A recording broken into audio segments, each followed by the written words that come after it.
शत्रूप्रमाणे वागायला पाहिजे का? नाही. शेजाऱ्या पाजाऱ्यांबरोबर मित्राप्रमाणे वागायला पाहिजे. पुढे म्हणतात, दंभ सासरा सांडिना कुपात्रा. दंभ म्हणजे माणसाच्या अंगामध्ये असलेला वाईट गुण, दांभिकपणा, खोडकर वृत्ती, चहाडी चुगली, अशा प्रकारचा दंभपणा हा मारून टाकायचा.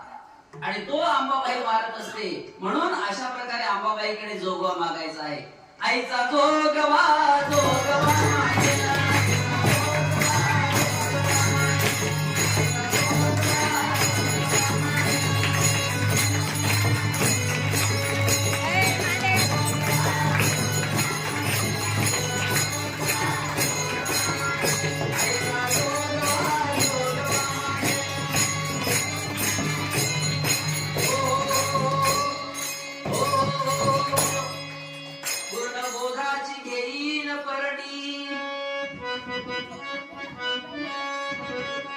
पूर्ण